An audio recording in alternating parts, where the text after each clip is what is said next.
बेवफा तेरा मासूम चेहरा भूल जाने के काबिल नहीं है।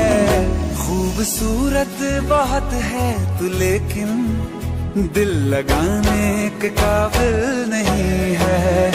बेवफा तेरा मासूम चेहरा भूल जाने के काबिल नहीं है।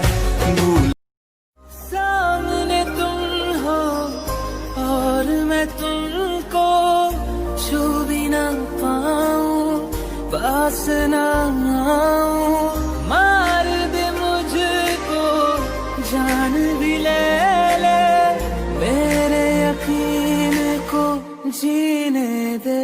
तू मेरा है ये वहम, रहने दे रहने दे। बतावा जानू हमरा के कसम धरावा तारा, काहे ससुरा में अगिया लगावा तारा। से नूरा के लाज तू बचई हानु हो।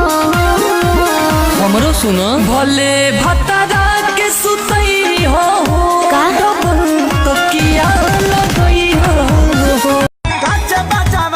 सुनिए राजा जानी हमसे कुछ दिन दूर औरी रही ना मानव का नान्हे बा हमरो उमर कमर जोड़ी साहे ना। तुम क्या अपने आप को मुगले आजम हम लोग का अनारकली समझता है बे? कितना नचा रहा है। हाय हाय हाय हाय राम नारायण बाजा बजा।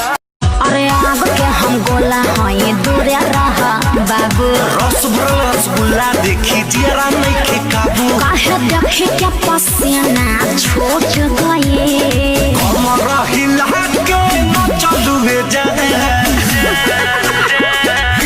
हमारे काम ही है। हमारा हिला के न चलू जाए। जादू जी के चौकी टूटी गई। खिदा भाग के हंसलू जाए। जादू जी के चौकी टूटी गई। का जाने कैसन मिली मोर बर घर, तू ही बताबो ना करी हम का। अरे पापा जी से कही दा तू साफ साफ बतिया। दीदी के देवर जस चाही लइका। हसत जिंदगी में कहे अगिया लगौला हो।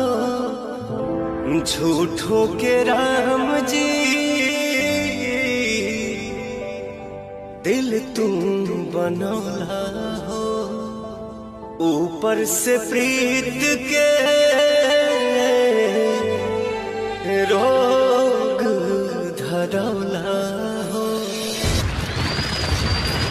अब तो कमर के नीचे भी उठल लागत का। ये छोटी